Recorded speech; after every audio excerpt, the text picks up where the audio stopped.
Hey guys, welcome back to another video. Sorry I haven't posted in a while, but there's a major-ish life update that I moved out of the Northeast and now I'm in Arizona. So finally a place a little bit closer to eucalyptus. California just way too expensive, but I'll show you some trees outside in a little bit. But here I have an extra bathroom that has this stand-up shower. So I converted it to my growth tent or greenhouse, however you want to call it, for my orchids. So for this part, I just want to show you how it looks like and how the plants survived the move.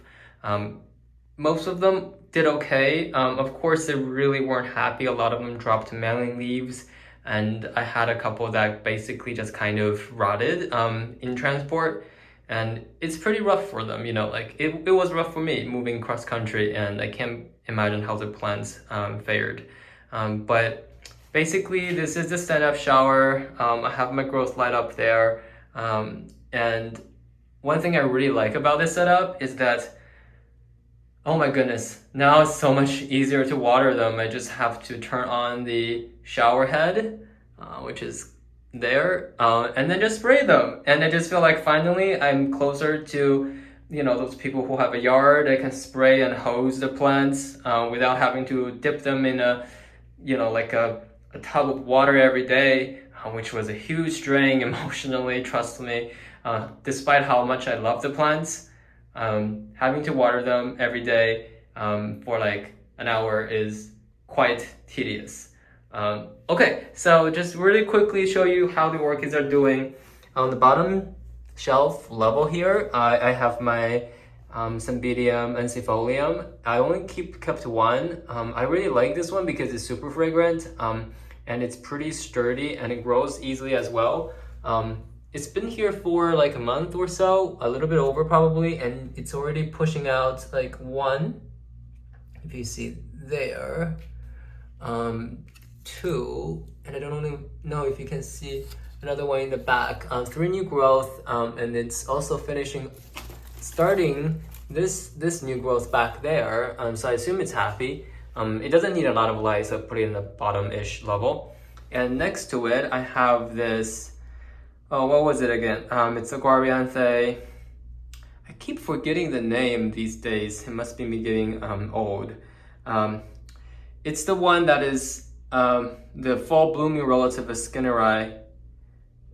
Beringiana. Finally, great. Yeah, this is the cerulean version. I really want this to bloom. It's not fragrant, but apparently it's a really robust plant. It grows well and it flowers nicely. And look at this. There's a sheath. It's a full bloom species, so it might flower this fall, but also it's pretty young. I bought it as a 3-inch from SVO this year, so I'm not holding my breath. But look at the roots. It's just like growing crazy. I love it. It's growing a lot of roots, and this one is probably one of the ones that fared really well during the transport. Like nothing happened to it. I think it dropped one leaf on one of the older pseudobulbs. Here is my kind of beaten up Brassavola nodosa, Masmahor. But this one's supposed to be a really easy plant for me, a species for everybody, but somehow it's not really growing that well for me. I don't know why. But then I kind of stopped loving it. And then it got spider mites, and now it's recovering. It's growing a lot of roots, and some of the leaf, it started a couple of new pseudobulbs as well. But I mean, if it flowers, it flowers. But I'm not like too heartbroken on it. I'm also suspecting this to be a triploid because I see the branch on the inflorescence, which I've only seen triploid Brassavola nodosas. I don't love triploids. As a matter of fact, I hate triploid orchids. I do not understand the point of making triploids. So yeah, whatever happens. Okay, so this is my suspect Jungle Nobility. I bought it from a place that is known for mislabeling plants, but that was the only place that even had it online. The flower boarded, unsurprisingly, just recently, but it's finishing up. It's starting the root growth. It's finishing up the pseudobulb, so we'll see what happens to it. Next to it, I chopped up some of the other plant on this mound so that they can grow better. I don't think that one is doing very well on the mound. It was a Hawaiian hybrid. And in my experience, they seem to need a lot more water than I can provide them on the mound. And also the part of the mound is getting kind of gross and the root's just not attaching to it. So, despite however much I love mounds, I don't think it's for everyone. By everyone, I mean every Cattleya. Okay, and in the back, that's my Cattleyas, George King Serendipity. This is probably like the quintessential Cattleyas that everyone should have. It grows well, it grows fast-ish, it's very robust, it probably pushes, like the growth habit is kind of like Trione in my experience. It grows 2 new pseudobulbs every year and both of them should flower in the winter. So you see the older pseudobulb has a sheath that's dried up and that dried up during the transport, so I don't know if that's gonna flower, but the new one that's finishing up also has a sheath in it. I don't know if you can see from the video. So hopefully that one will flower and it's growing a lot of roots. Okay, in the back, that's my Cattleya Werner Rye. I vaguely remember someone mentioning it doesn't like as much light, so I put it in the back corner. It's growing 2 new pseudobulbs, which is great. And back there, those are 4 of my Dendrobium falcon rostrum. Those are the Aussiedens. I kind of struggled with them, to be honest. When I was reading online, I was under the impression they're super easy to grow, but they kind of just didn't do anything. I mean, they didn't die, they grew a lot of roots, but just there's no suitable growth. But, how do I zoom in? What? Why is my phone not letting me zoom in? Okay, so, the one in the back is finally pushing out a new pseudobulb that I'm just so grateful it is. Yeah, in my experience, a lot of the Aussiedens, maybe Kenyanum is like a very robust outlier, but many of the others, they kind of either just rest or grow rapidly and then rest for a long time, and then God knows what it's doing when it's resting. Okay, so this video is probably gonna get way too long, so I'm gonna quickly do this. This is my, that's a Hardiana. That's a primary hybrid between a Daliana and Orchid. This pseudobulb was like, it had flower in the sheath when I was moving. And then I was so excited because this obviously is a seedling and its first bloom. I was so excited to see it, and then I put it in a shipment. I was like, well, it's probably gonna take a while for the spike to push out. And when I unpacked it, the flowers were rotted. I'm like, you are slow when I want you to be fast, and you're so fast when I want you to be slow. But now it's working on this new growth. Hopefully this one will flower in half a year or so. We'll see. I recently potted it because it's just quickly becoming my favorite one. Don't disappoint me. And on the front here is my, oh no, that one is a eerie color seedling I got earlier this year. And here is a Digbyana. Digbyana is one of the ones I always loved, and then I get sick of it and I give it away, and then I want it again. Hopefully this one's a keeper. No new growth on it, a lot of roots. This is a Rhyncholalia glauca. This is a Rhyncholalia aristocrat. And yeah, all of the Rhyncholias are like, I want it, and then when I have it, I got sick of it, and then I give it away, and then I want it again. In my experience, these two, the glauca and the aristocrat, is much easier to grow than the Digbyana. Digbyana seems to really love it warm. This room is about 30 Celsius, like 86 degrees, and it's still slow. I remember back when I was in Jersey, and that one is on the mound in the direct sun in the spring, facing south. It was so hot, and it grows so quickly. And I even had like 2 flowers on in one pseudobulb. So I think this one really loves it hot, and of course a lot of sun. And this is my Daliana, probably one of the most precious one. I don't remember if I've shown this before, but I dropped a couple of leaves and a couple of the pseudobulbs wilted away. But so far, it's pushing out new roots, and working on that pseudobulb back there and another one out there. So yeah, I don't think I'm gonna see this one flower this year, but maybe next year, maybe the year after. I feel like Daliana is kind of a shy bloomer in general. Like I've never seen them being super floriferous, even on bigger plants.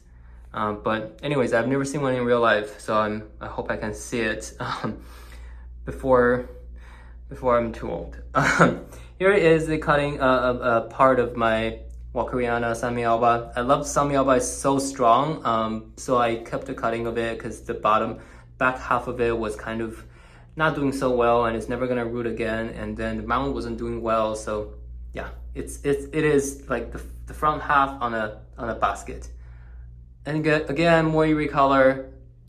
In the back, that's my Brassavola cebulifolia. That one dropped almost all of its leaves, but it's working on like 1, 2, 3, 4, 5 new growth. So that one's probably gonna survive. And here's a couple more seedlings I got more recently. And in the back, that's a Velutina. If you remember, I used to have more Velutinas, but I gave it to one of my friends in upstate New York. He can probably offer you more of a permanent and nice home to it for it. But I still wanted to smell the Velutina. Everyone's saying it's really nice. And the color is very unique and gorgeous. So I got more. And then there's also 2 Porphyroglossas. I don't have a lot of experience with those, but I do like bifoliates. And one of them is pushing out a new growth. Let me see if you can see. It's kind of like in the center of the frame right now. Yeah. And even the bigger Velutina is pushing out a newer growth. Where is that?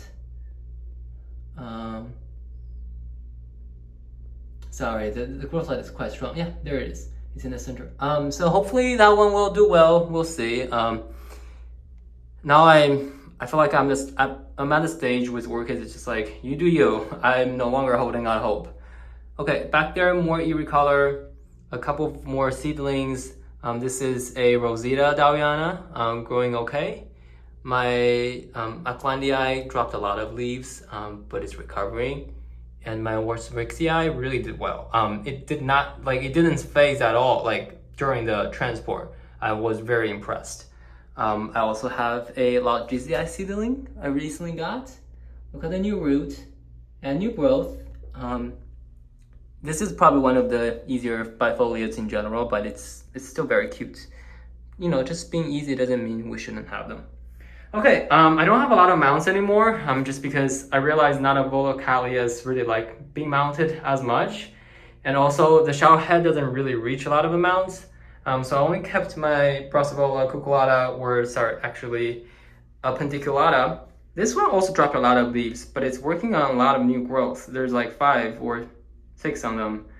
And then this is my very ugly mount of like a couple of Brassavola. I'm blanking on the name. There's a perennial on it. There is a couple of cuculata on it. You see the skinnier leaves. And there is a, gosh, I'm really not doing well. Yeah, like the one that's really close to perennial, but someone say if the inflorescence is much shorter than the leaves, it's perennial, otherwise it's something else. I forgot. Oh, tuberculata. Yeah. And then my appendiculata seedling, and then more of the perennial slash flagellaris slash appendiculata. So basically the Brassavola are the only ones that are mounted right now. Plus maybe if you count the Acklandii in this almost empty or cork-filled clay pot, and this Walkeriana and this eerie color. Anyways, so that's the update for the orchids. So far, I think most of them, some of them survived. But one last thing, that one is a Schroederei. For some reason, I feel like those are a little bit harder to get. I used to have 3 from 3 different crosses. 2 of them rotted. This is the only one I have left. It's growing new roots, and it has the new sheath on this new pseudobulb actually. So probably next winter it's gonna flower. Probably not this one. I don't expect this sheath to flower. Okay, anyways, so those are my orchids. Hopefully they'll keep doing well. And let me see if I can get a couple of shots outside for the trees, and I'll try to edit the videos together, but if I can't, thank you so much for watching. I'll upload the other one as a separate video. Also, my Catasetinae really did not do well. So I put them outside because everyone says they love it hot, and it's actually quite amazing. See, for example, this this Cloysia Russelliana is growing a whole new growth, just like if it was spring right now. Hopefully this can grow long enough before winter comes, but I'm not expecting this to flower. It would have flowered this year, but my Wine Delight is pushing out a new flower spike. It dropped all its leaves way too early, which is not great. We'll see. The Aussiedens, some of the other Aussiedens are fine. I put them outside because, you know, they really should be outside plants, but being on the patio, or sorry, balcony, makes it really hard to water them. So I keep forgetting to water them, so they're not that well. Kinniatum is working on a couple of new growth. This is the Pendiculatum subspecies of Speciosum that's supposed to love it even hotter than the Speciosum subspecies of the Speciosum. So we'll see. And also here's my finger lime. This one's doing much better. To be honest, it struggled so much when it was inside, had spider mites and all. But now I think it's liking it here. Okay. I'm gonna water it in a little bit, and I'll show you the eucalyptus in a bit.